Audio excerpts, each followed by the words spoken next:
This is Everything is Possible.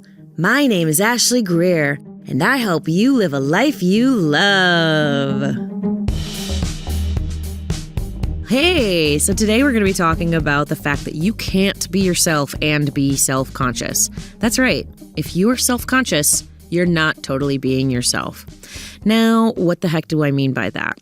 What I mean by that is if you're totally being yourself, you are immersed in the present moment. You are immersed in the experience of your selfness, of being your fine self.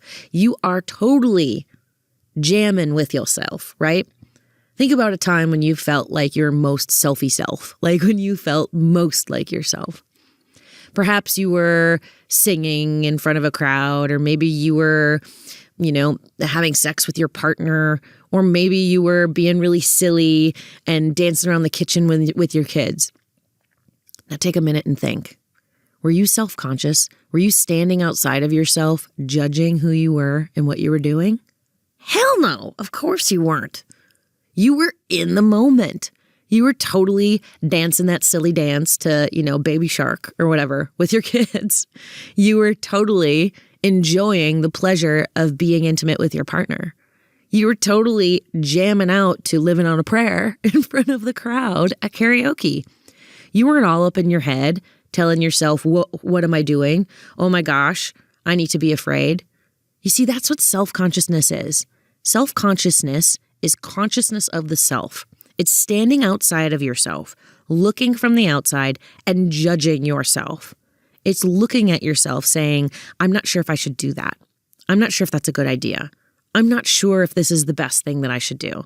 Maybe I should be embarrassed. Maybe I should hold back. Self-consciousness is the reining in and potential censorship of who you are. So how can you ever possibly be yourself if you're self-conscious? You can't. You just can't. The two are like oil and vinegar. They just don't mix. If you are self-conscious, you are not being yourself.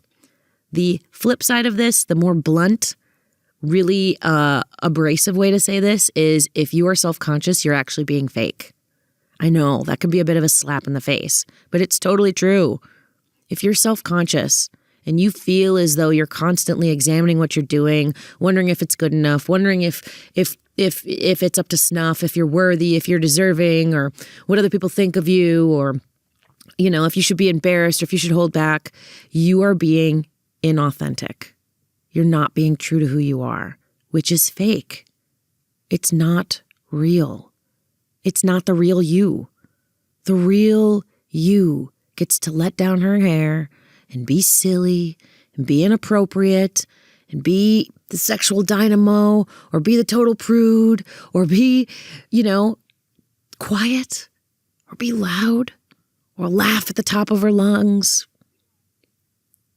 without hesitation, without holding back. So if you're feeling self-conscious, I want you to remind yourself that this is inauthentic, that this is you holding yourself back from being who you really are.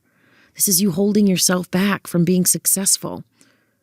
This is you holding yourself back from getting that raise, from finding that relationship, from having closer friendships, from being the star on stage, whatever it is that you want.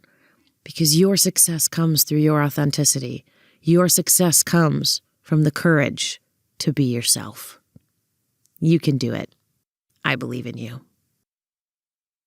Thanks for listening. If you enjoyed what you heard today, please subscribe to my channel. Hit the notification bell to get updated every time I upload a video. And please feel free to leave a comment, like, and share with others who want to feel more passion for life with a hell yes attitude. Till next time, remember, everything is possible.